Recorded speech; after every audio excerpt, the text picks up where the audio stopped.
that arise or make any comments you'd want. And also raise your hand. We can enable your microphone and you can speak directly to the coach. And this is live on YouTube. So hello to everyone on YouTube out there. You can't use the interactive features. If you're using it on YouTube, you only can use the app downloadable on the App Store. Just a reminder. So hello, my name is Stefan. Today's discussion is resolving conflicts. I'm joined today by Selena. Selena, just want you to take a minute and introduce yourself. Thank you, Stefan. Welcome, everyone. Again, my name is Selena Layel. I am a yoga and meditation instructor, a transformational coach, and an awakened life teacher. And this is, I think, a great topic today. So thank you for having me. Thanks, Selena. Did you want to begin with a practice to settle us into today's discussion? Sounds great. So let's start by closing the eyes. Sit tall so that the body is erect and alert. Let's take a deep breath in as we roll the shoulders up to the ears, and then exhale, feel the shoulders fall down and back. Inhale the shoulders up to the ears. Exhale, fully relax them down. And then relax the jaw. Allow there to be a space between the lips. Let's consciously take a deep, full breath in. And then very slowly and completely exhale all of the air out through the mouth.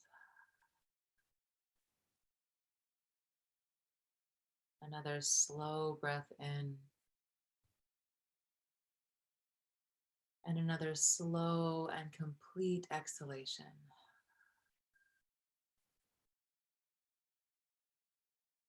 Let's do a few more like this, actually. Deep, full breath in. Feel the chest and the belly fill with this breath. And then slowly exhale until all of the air is gone. A couple more like this. The body's relaxed. And the mind is aware of the sensation of the breath, slowly moving in and out.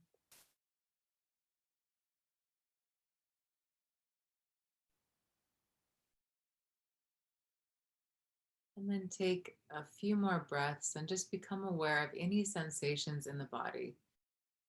Maybe specifically any place in the body that feels tense. Can you consciously relax this tension with the full breathing? Maybe the shoulders relax even more. Maybe you feel the knees splay apart, the belly soften, the heart center soften.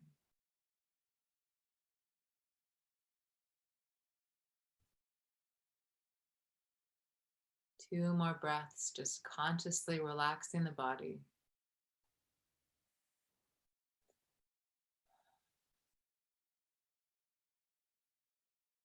And then as you're ready, slowly open the eyes.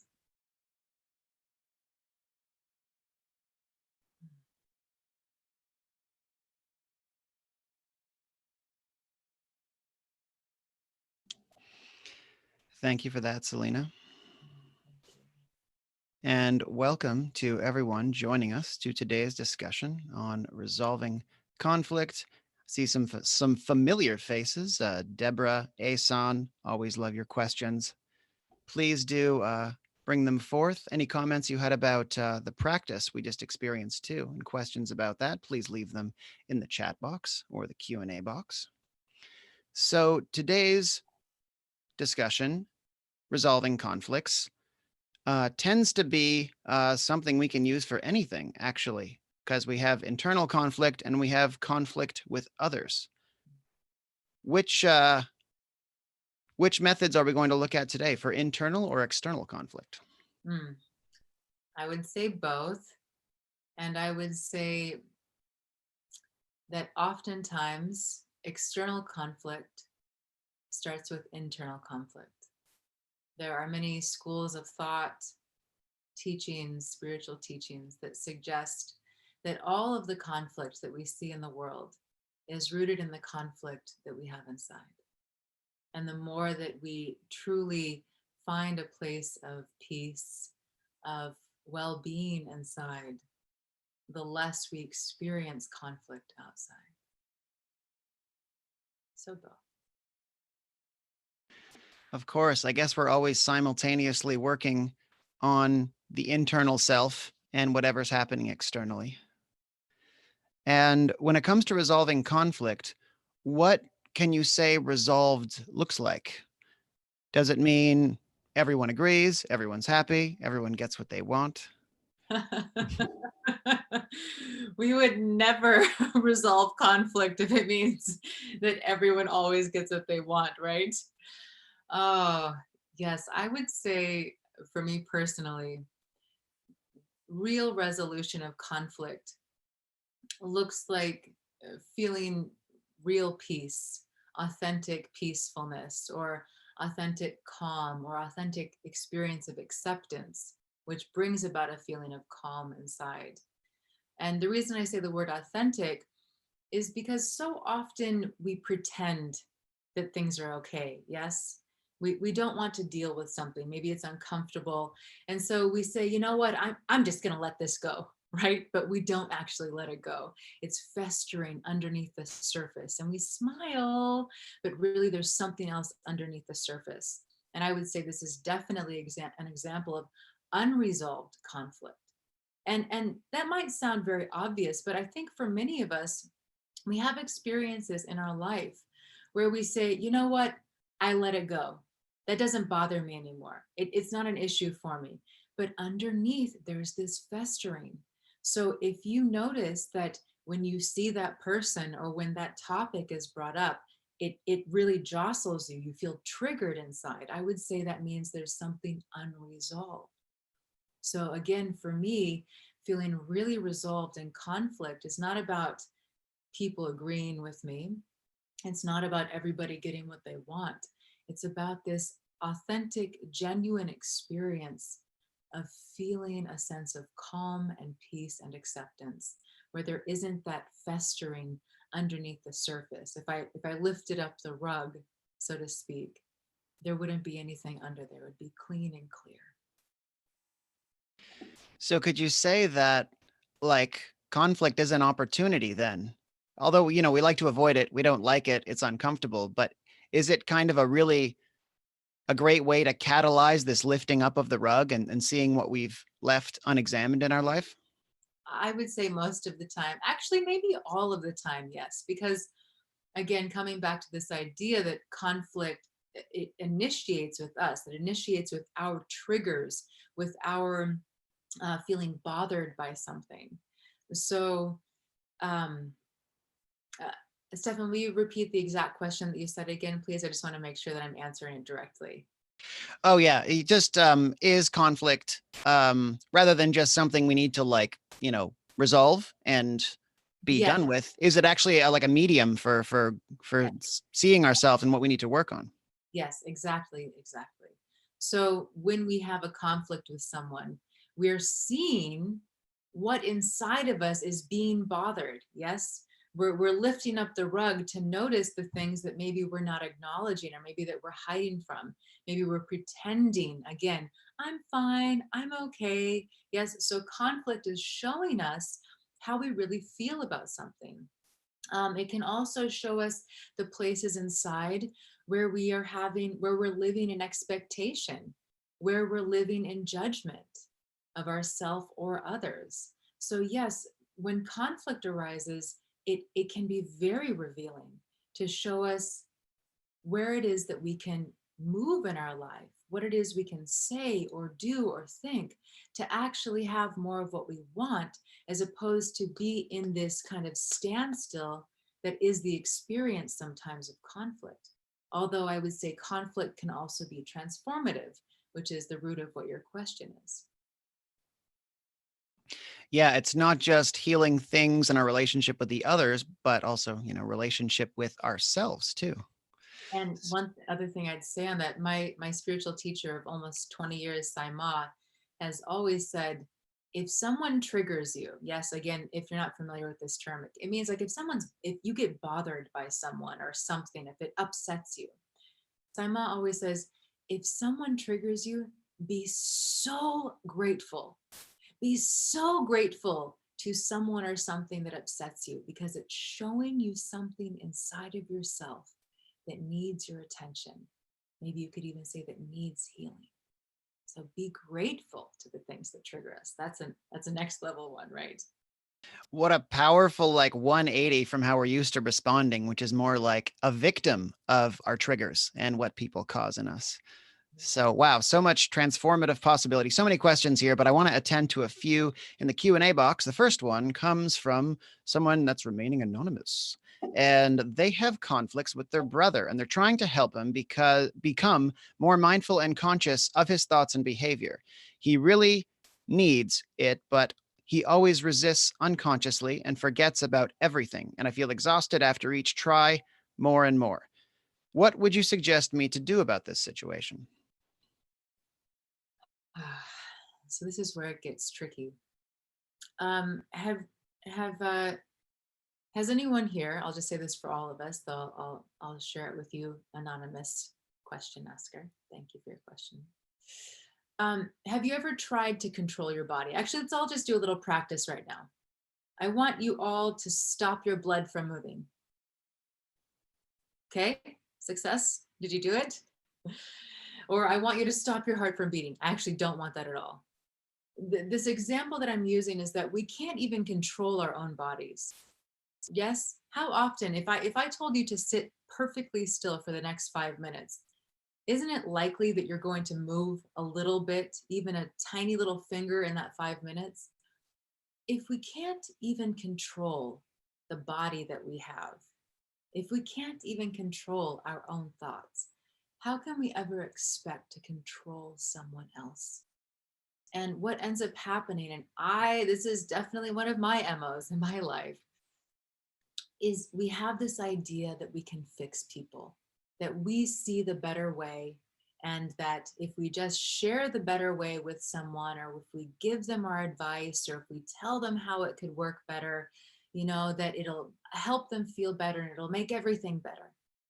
And the thing is, it doesn't usually work that way. We can't control other people. And oftentimes, when we're offering some kind of suggestion or even very helpful positive advice, many people receive it defensively, right? They don't receive it, they react defensively. It brings up beliefs inside of them that they're wrong, that they're being judged, that they're not safe, things like this. So coming all the way back around, one of the very best ways, and maybe the most effective way, to create more of what we want in our relationships is to be that which we're wanting. And I know it sounds a little cliche, but it's really true. If you're wanting to experience a greater sense of peace around your brother, be that peace, be the rock, be the one who's really calm in the conversation, be the one who is aware enough to walk away from the situation if you're not being met in a respectful or healthy way. You only have the ability to take care of you. You can't change what he's doing. So I would say, first and foremost, start with you.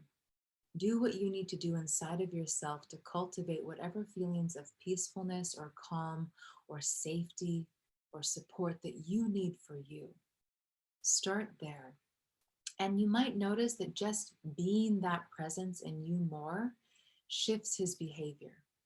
And if it doesn't, this is a much deeper conversation, and we could talk for hours on this in a coaching session.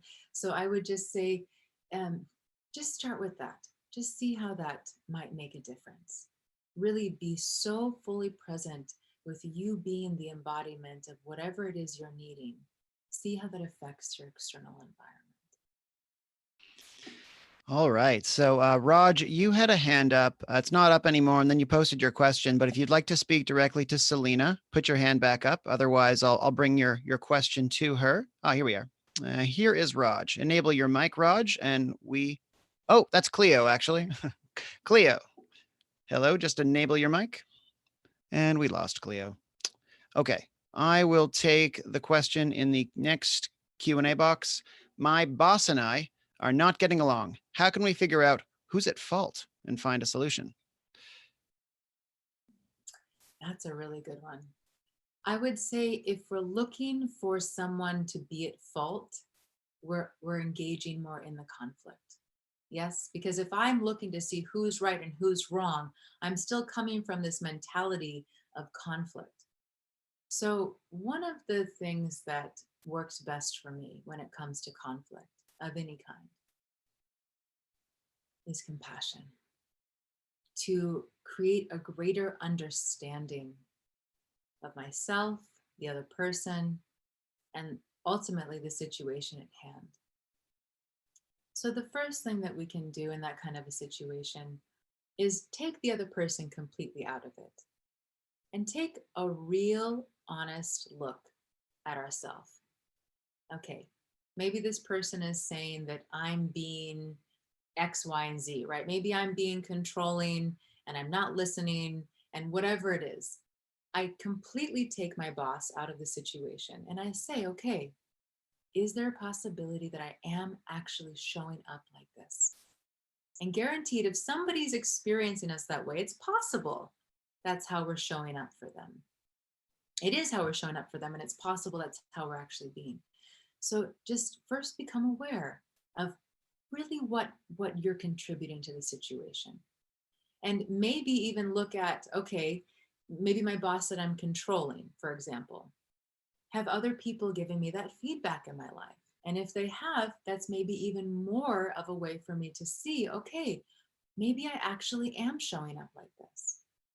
And then you can also just look at the behaviors of your boss and you can say, okay, what is it that my boss is doing that feels upsetting for me? Maybe my boss is just being very firm, but that triggers something from my childhood because my dad was always very firm with me. I can start to look at how I'm being affected by my boss's behavior and see if there's something there for me to take ownership of. So the first step for me is just awareness and ownership in myself. And then I can say, okay, well, my boss is behaving a certain way. It doesn't feel good for me. So then I say, okay, what might be going on in my boss's life that's making them act this way? Maybe they're having health problems, problems at home. Maybe things are really challenging at work. Maybe their boss is being very unkind to them. So I start to look at it from a lens of compassion and understanding.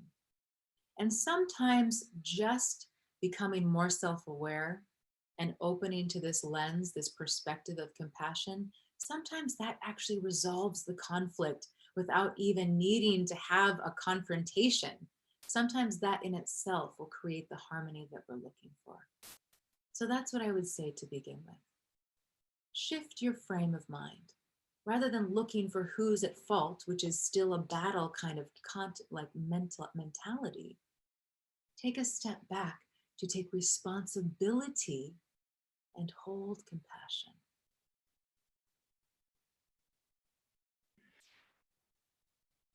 Okay, I've got a question here from Raj. I will paraphrase.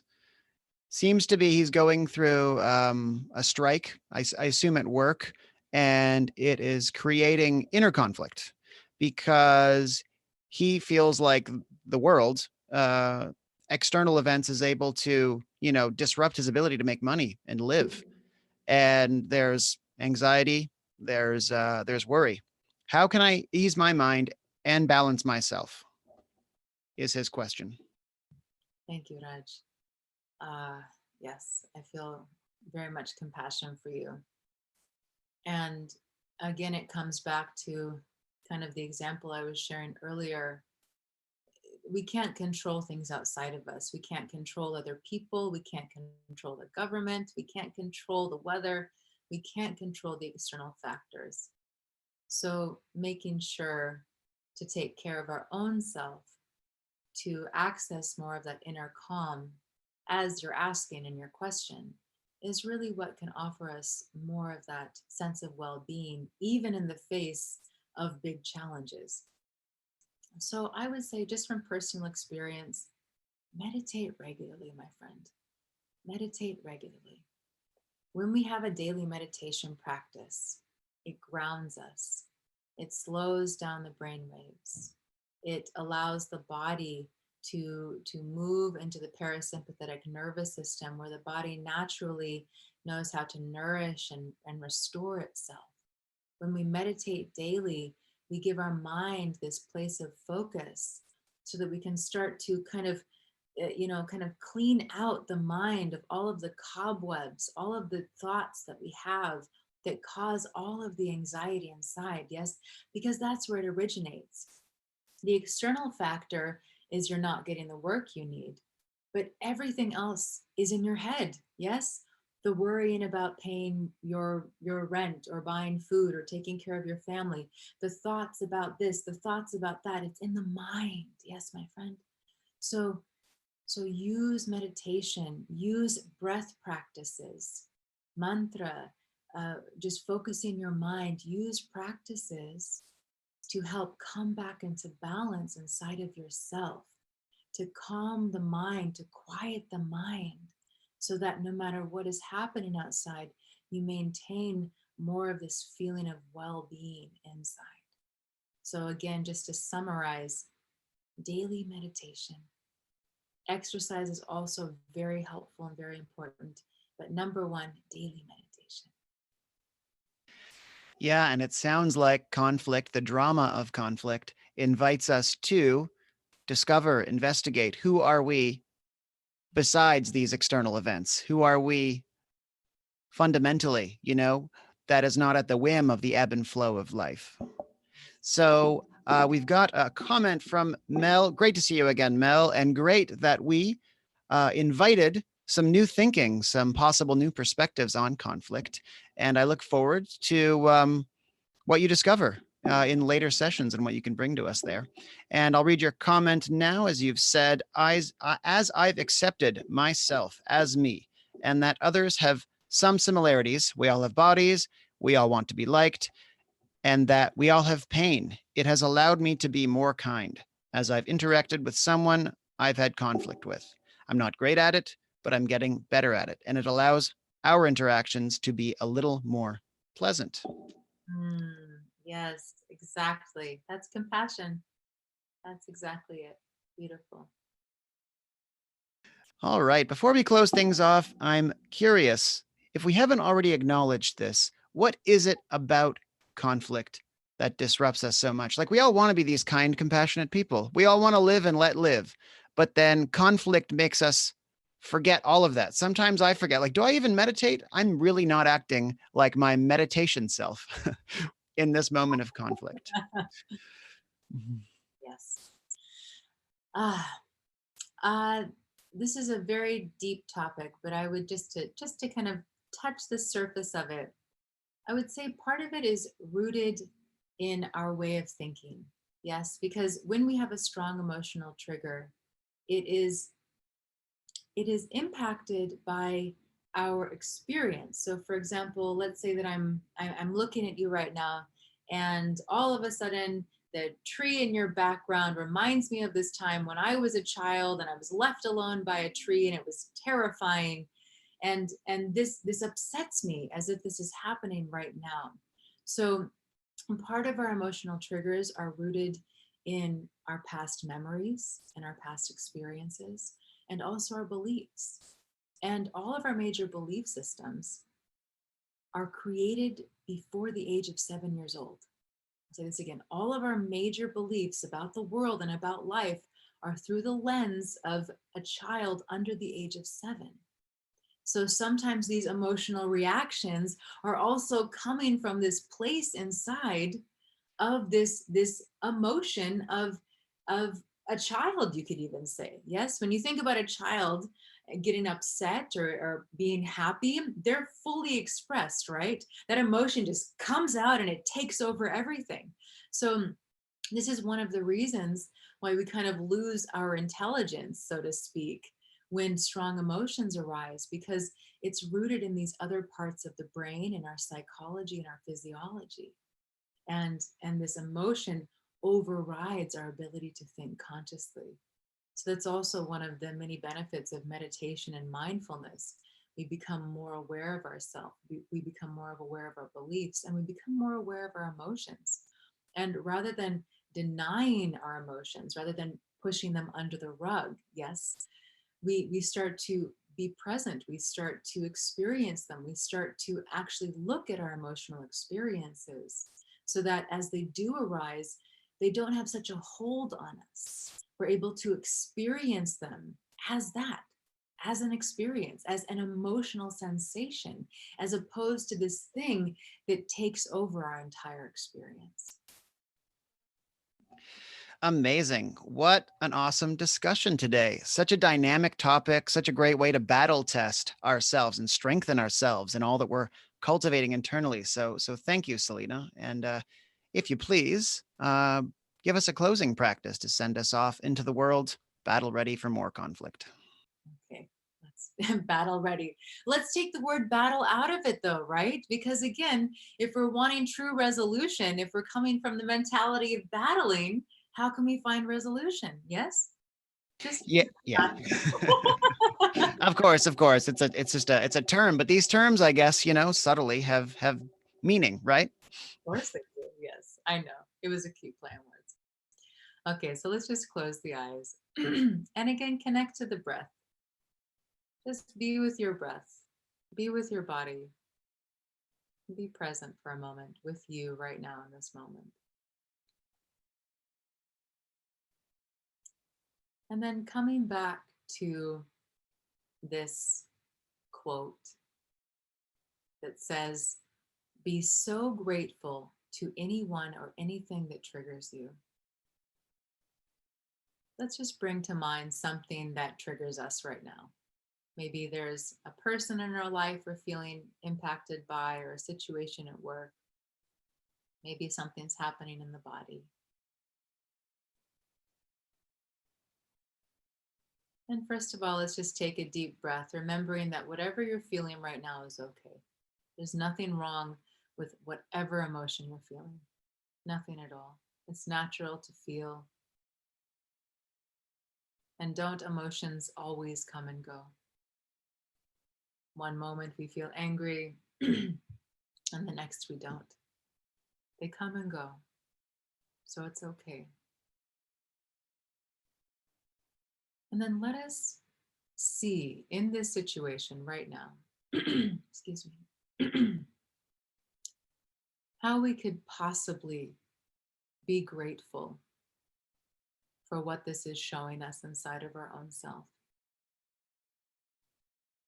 Maybe if there's something challenging at work, it's showing you how much anxiety you actually live with, even when there aren't problems at work.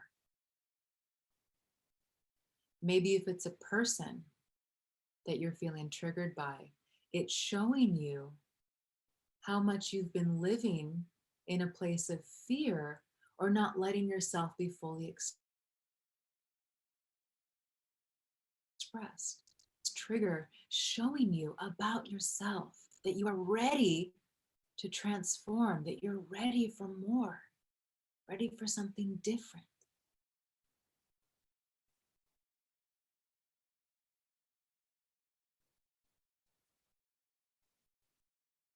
And then be grateful if that's possible. Maybe even be grateful to this person or this situation for showing you what you've been hiding under the rug.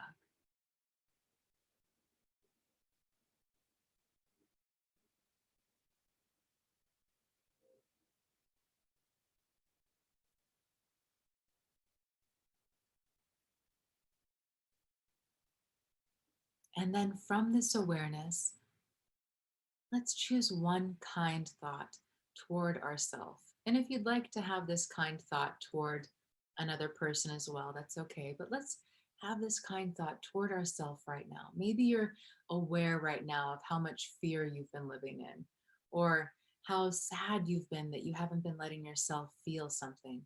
Maybe you're aware of that right now. So, what is one kind message or thought that you could send to yourself right now in this moment? Maybe it's something as simple as, I love you. I am supported. I'm grateful for my life. I love you, Selena. Thank you for always being there for me. Whatever it is, choose this kind thought and then say it inside to yourself.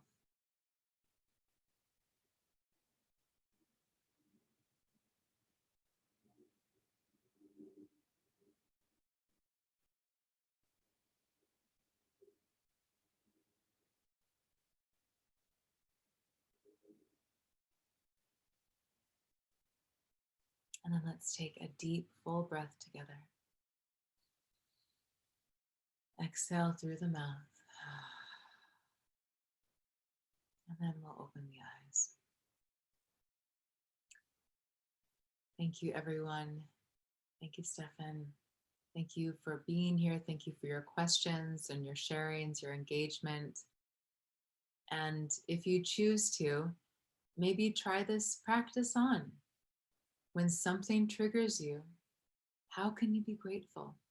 What is it showing you about yourself that needs healing or awakening or is ready to evolve? Can you feel grateful?